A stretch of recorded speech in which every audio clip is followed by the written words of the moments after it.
Polskę jedziemy. Travel Fan Team zaprasza na film. Mamy 1 maja, Anno Domini 2024.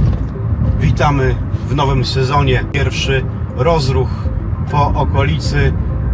Nie ukrywam, że nie mogliśmy się tego doczekać, gdyż pogoda nie sprzyjała.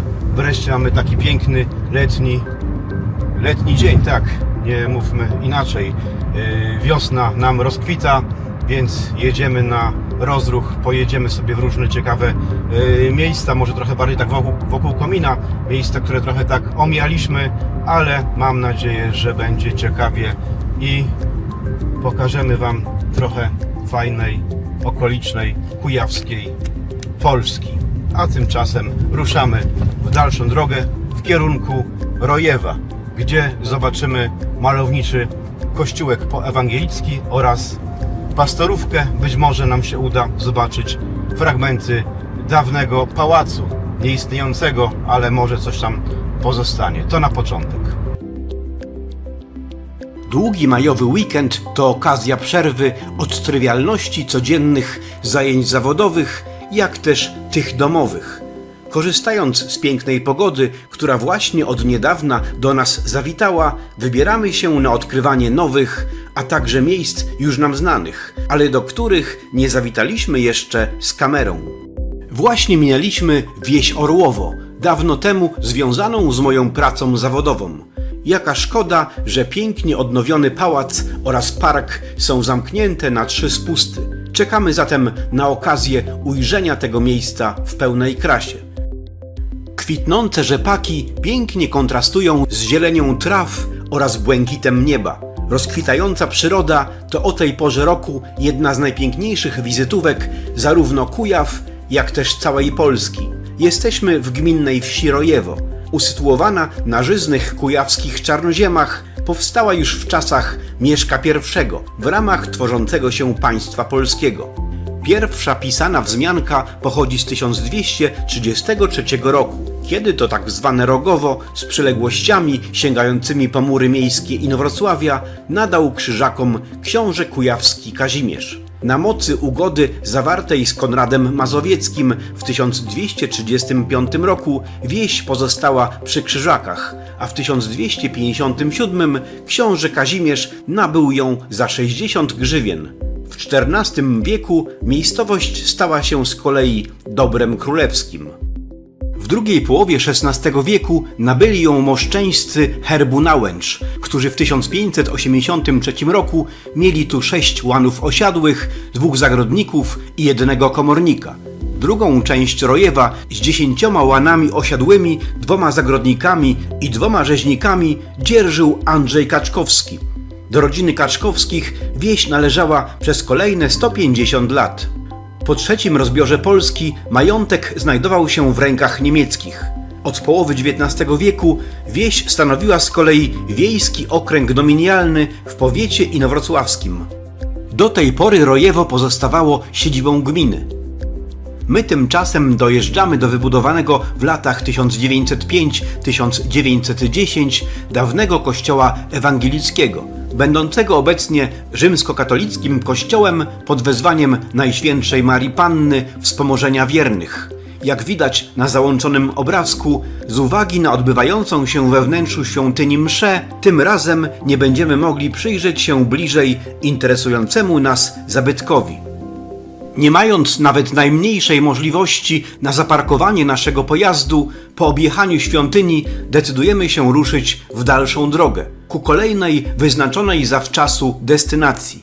Okrążamy niejako w rundzie honorowej Rojewo i udajemy się w dalszą drogę. Jak widzicie, z Rojewem dość szybko uporaliśmy się. Była uroczystość kościelna 1 maja. Trochę jestem zdziwiony, bo to dzień powszedni. Mamy dzisiaj środę, no ale może tak tam ustalono, więc odpuszczamy sobie, bo poza kościołem tam nic ciekawego nie ma, więc jedziemy w dalszą drogę. Już mijamy rogatki miejscowości Gniewkowo, też omijanej przez nas, nigdy nie było czasu, a w sumie tak blisko.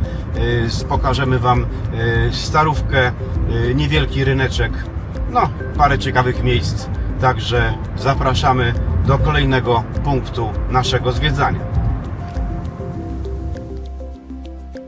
Przed nami zielona oaza. Znak, że od zachodu wjeżdżamy w granicę miejscowości Gniewkowo. Nasze spotkanie z miastem rozpoczynamy od tutejszego rynku. Otacza go głównie XIX i XX-wieczna zabudowa z kilkoma późniejszymi plombami mieszczącymi sklepy i galerie handlowe. Pierwsze wzmianki o Gniewkowie pochodzą z 1185 roku. Lokalizacja miasta na prawie niemieckim miała z kolei miejsce nieco później, prawdopodobnie około 1268 roku.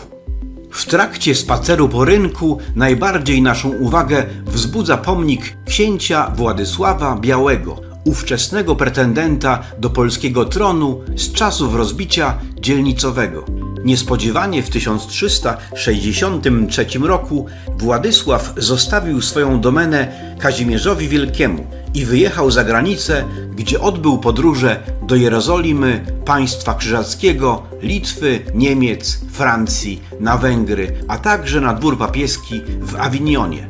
We Francji wstąpił do zakonu. Ostatecznie po próbach powrotu do kraju w 1376 roku sprzedał Ludwikowi Węgierskiemu księstwo gniewkowskie, które w 1390 roku przestało istnieć. Tuż przy pomniku widzimy ławeczkę zgody, symboliczne miejsce, gdzie wbrew nazwie miasta najłatwiej się pogodzić. Duża liczba pożarów oraz przemarsze wojsk doprowadziły na przestrzeni wieków miasto do ruiny. Proces odbudowy rozpoczął się po 1840 roku dzięki kolejowemu połączeniu Gniewkowa z Toruniem i Inowrocławiem. Jednak miasto nigdy już nie odzyskało średniowiecznego blasku, o którym świadczą badania archeologiczne i naukowe. Wychodząc z rynku ulicą Podgórną odnajdujemy dawną synagogę. Wybudowana została w 1880 roku. W czasie II wojny światowej budynek ucierpiał w wyniku działań hitlerowców, które to zdewastowały jego wnętrze. Po wojnie został przebudowany i wykorzystany jako magazyn meblowy, a następnie jako hala sportowa. W 2009 roku Rada Miejska podjęła decyzję o powołaniu Muzeum Regionalnego i zaadaptowaniu synagogi na jego siedzibę. Plany związane z ekspozycją muzealną nie doszły jednak do realizacji. Budynek jest obecnie wykorzystywany na cele organizacji imprez okolicznościowych i cyklicznych. Na uwagę zasługuje wybudowana w stylu historyzującym z arkadowymi elementami tzw. Rundbogenstylu ceglana bryła ratusza wybudowana w latach 1908-1914. Wyjątkowym elementem budynku jest ażurowa sygnaturka na centralnie usytuowanym dachu zwieńczona cebulastym hełmem. Fasada ratusza jest pięcioosiowa, symetryczna, z przedsionkiem w fasadzie i murowanym balkonem. Spacerując ulicą Dworcową, tuż obok reprezentacyjnego dwupiętrowego miejsko-gminnego ośrodka kultury, naszym oczom ukazuje się ponad stuletni budynek poczty, który powstał w latach 1904-1906, pełniąc pierwotnie funkcję biurowca firmy budowlanej Fischer & Lenz. Idąc dalej, na budynku szkoły podstawowej nr 2 widzimy interesujący mural poświęcony doktorowi Janowi Dreckiemu, tutejszemu lekarzowi oraz społecznikowi. Spacerując wśród niskiej, głównie jednopiętrowej miejskiej zabudowy, odkrywamy urocze, pamiętające czasy pruskiego zaboru, kamienice. Pośród nich usadowiła się prosta bryła Urzędu Miejskiego, swoim początkiem tkwiąca w XX wieku. Podczas spaceru po mieście warto podejść pod pamiętający czasy pruskie zabytkowy ceglany budynek szkoły podstawowej nr 1 z 1894 roku. Dochodzimy do nadwątlonych z lekka zębem czasu, ulokowanych na rozwidleniu ulic Jana Kilińskiego i Jana III Sobieskiego kamienic z przełomu XIX i XX wieku. Tu swój początek, albo też koniec, ma główny miejski trakt handlowy. Wypełniona różnymi sklepami, zakładami usługowymi oraz restauracjami ulica to jedna z wizytówek Gniewkowa, nadająca miejscowości sielski, małomiasteczkowy charakter. Skręcamy w bok, w ulicę Paderewskiego, aby stanąć przed ceglanym budynkiem organistówki, sąsiadującej z przykościelnym terenem, będącym siedzibą parafii pod wezwaniem świętych Mikołaja i świętej Konstancji. Tutejsza parafia została erygowana już w 1303 roku. Obecnie kościół, który zachwyca swoim gotyckim stylem, został wzniesiony na przełomie XIII i XIV wieku. 3 stulecia później kościół przeszedł znaczącą przebudowę. Zdobycze tej renowacji można podziwiać do dziś. Z racji braku dostępu do wnętrza świątyni nie jesteśmy w stanie zachwycić się bogactwem jej wnętrza pełnego cennych zabytków. Posiłkujemy się zatem zassanymi z netu nielicznymi fotografiami wykonanego w stylu regencyjnym XVIII-wiecznego ołtarza Chrystusa Ukrzyżowanego, a także zdobiących ściany efektownych fresków. Spoglądamy jeszcze na mieszczącą się nieopodal plebanię i ponownie udajemy się na ulicę Jana III Sobieskiego, przyglądając się ulokowanym wzdłuż głównego miejskiego handlowego traktu uroczym kamienicom. Wracając w kierunku rynku, trafiamy na pochodzącą z końca XIX wieku neogotycką bryłę kościoła pod wezwaniem Najświętszego Serca Pana Jezusa. Świątynia posiada swoje korzenie w 1886 roku, kiedy to powstała tu gmina protestancka. Po wielu latach służby jako miejsce modlitwy protestantów, losy świątyni zmieniły się w 1945 roku. Wtedy to kościół został poświęcony i przekazany katolikom, którzy zaczęli w nim odprawiać swoje nabożeństwa.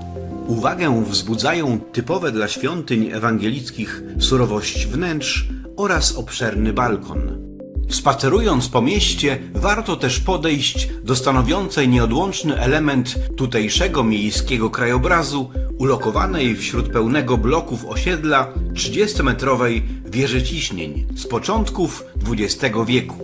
Gniewkowo to niewielkie, niepozbawione uroku oraz historycznych pamiątek miasteczko, z wciąż jeszcze żywym wspomnieniem po tragedii, jaka podczas II wojny światowej miała miejsce w pobliskich lasach. W latach 1939–43 w miejscu tym niemiecki hitlerowski okupant dokonał mordu na ponad 4000 polskich patriotów, mieszkańców Inowrocławia oraz powiatu. W masowych grobach spoczęły osoby mające wpływ na rozwój polskości, okoliczni nauczyciele, urzędnicy, duchowieństwo, przemysłowcy oraz członkowie organizacji patriotycznych. To tragiczne wydarzenie upamiętnia znajdujący się w lesie pomnik pamięci pomordowanych w czasie II wojny światowej mieszkańców Gniewkowa i okolic, w tym także polskich Żydów. Przez cały okres okupacji zbiorowe mogiły objęte były stałym zakazem wstępu, a za nieprzestrzeganie tego rygoru groziła kara śmierci. Pod koniec wojny Niemcy starali się zatrzeć ślady popełnionej zbrodni i przystąpili do likwidacji tutejszych zbiorowych mogił. Niemymi świadkami dokonanych tu bestialskich zbrodni są rosnące wokół mogił ponad 160-letnie sosny, pełniące niejako honorową wartę nad grobami polskich patriotów. Przez las biegnie kilka interesujących szlaków turystycznych. Nas zainteresował ten czerwony. Jego fragment biegnie bowiem do kolejnego interesującego nas punktu naszej podróży.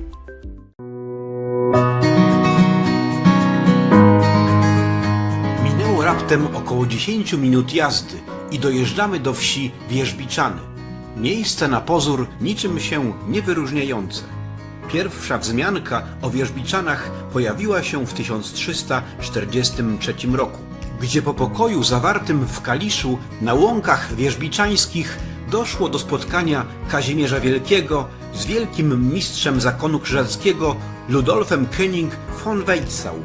To właśnie tutaj doszło do ratyfikacji dokumentów zawartych w Kaliszu, gdzie Krzyżacy oddali Polsce Kujawy i ziemię dobrzyńską oraz przyrzekli płacić daninę z Pomorza. Nizinny, rolniczy krajobraz, typowa wiejska zabudowa oraz ciągnący się przez całą wieś długi ceglany, przechodzący w bielony mur nie wskazują, że na jego końcu, wśród bujnego, gęstego starodrzewa, znajduje się ciekawy obiekt architektoniczny. Główna parkowa aleja prowadzi nas wprost pod tutejszy pałac. Wzniesiony w latach 1845-1846 z inicjatywy braci Ryszarda i Hermana von Roy. Budynek kilkukrotnie zmieniał właścicieli. W 1945 roku utworzono tu Państwowe Gospodarstwo Rolne. W tym czasie w pałacu znajdowały się biura PGR-u, mieszkania pracowników oraz Uniwersytet Ludowy, a następnie przedszkole. Po 1989 roku pałac uległ dewastacji. Zerwano oryginalne podłogi, drzwi i okna. Usunięto nadproża, wycięto klonowe alejki.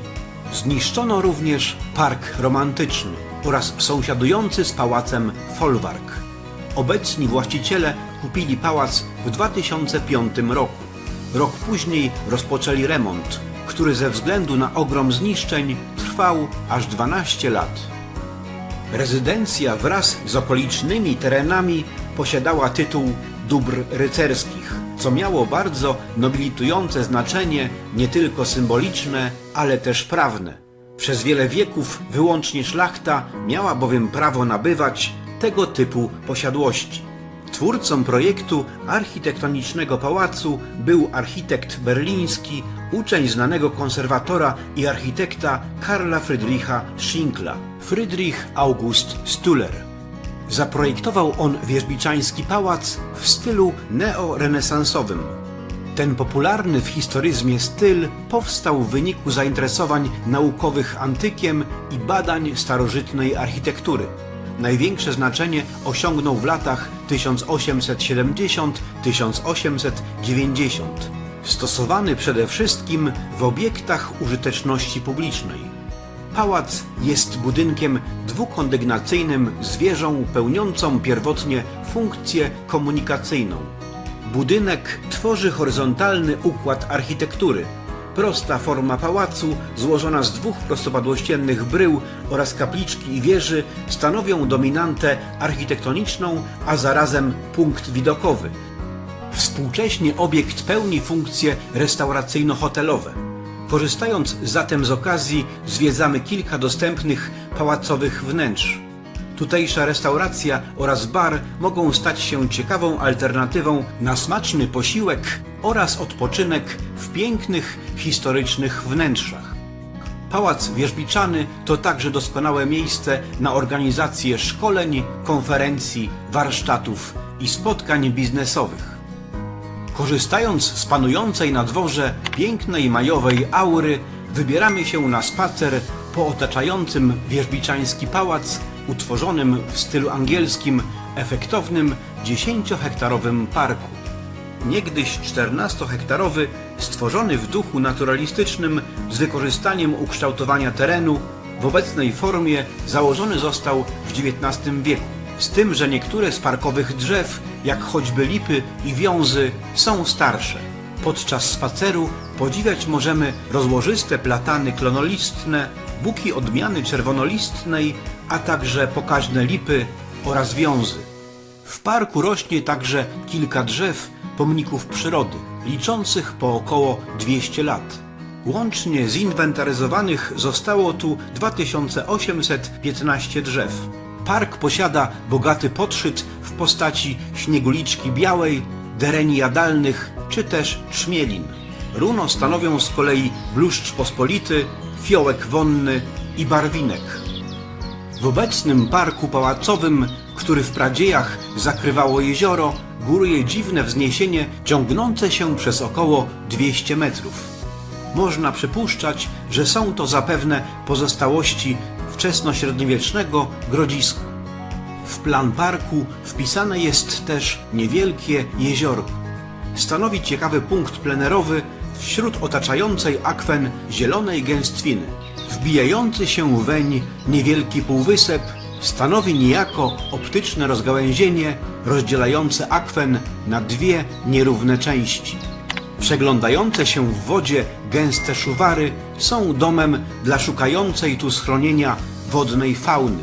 Słyszane tu podczas ciepłych dni rechotanie żab nadaje temu miejscu odczucia harmonii oraz więzi z naturą. Zespół parkowo-pałacowy w Wierzbiczanach to jedno z takich miejsc, gdzie chce się przebywać i do których pragnie się wracać.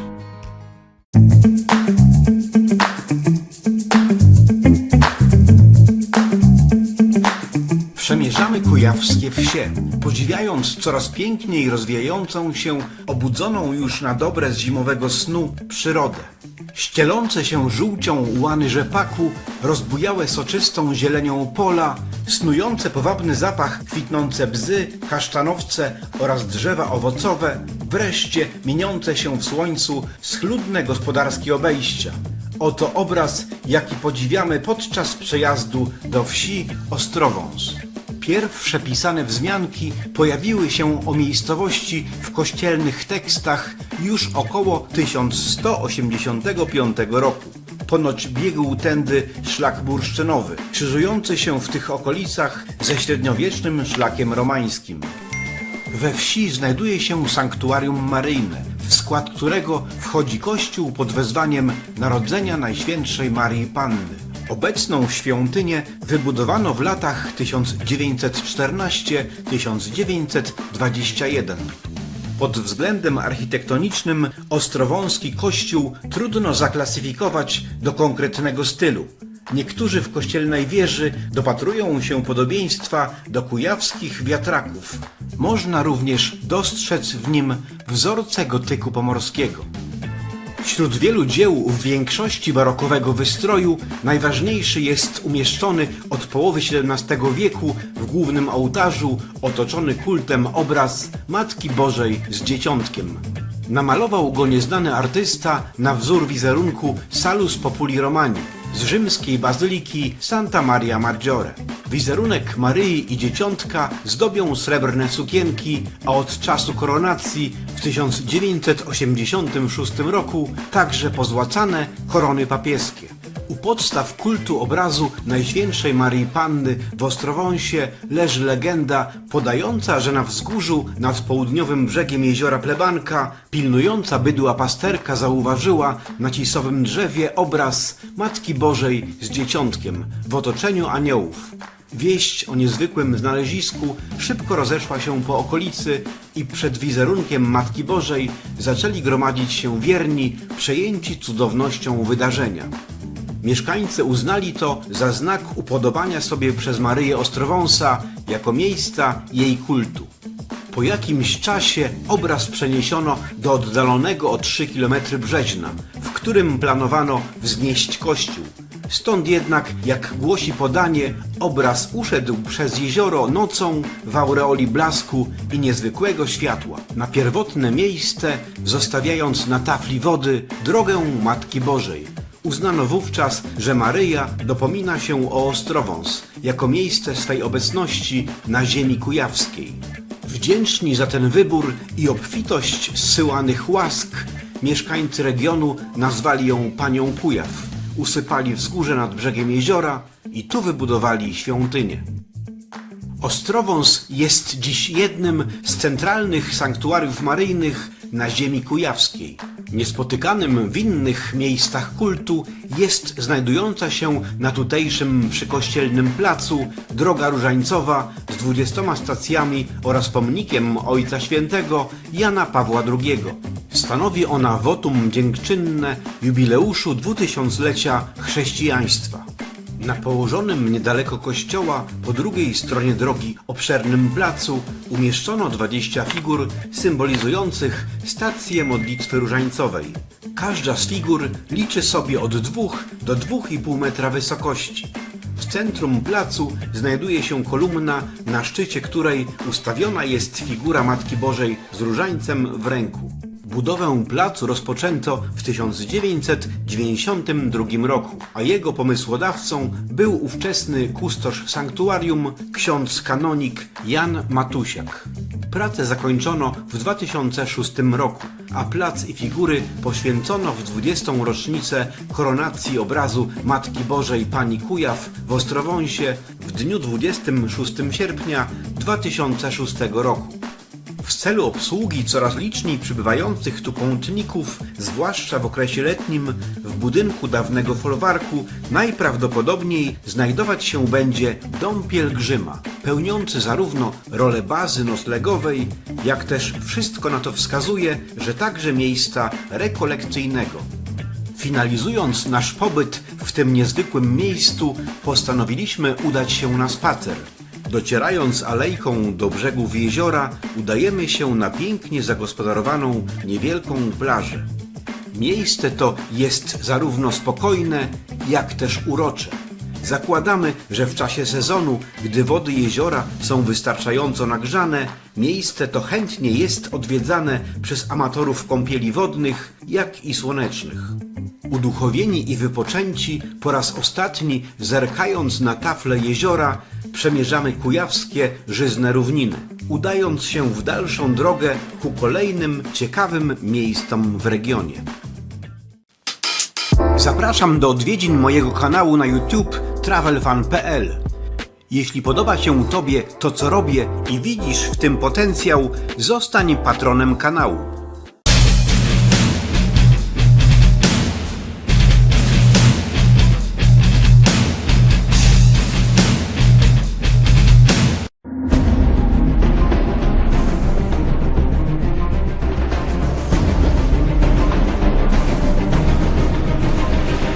Z podróżniczym pozdrowieniem, Rafał Maza.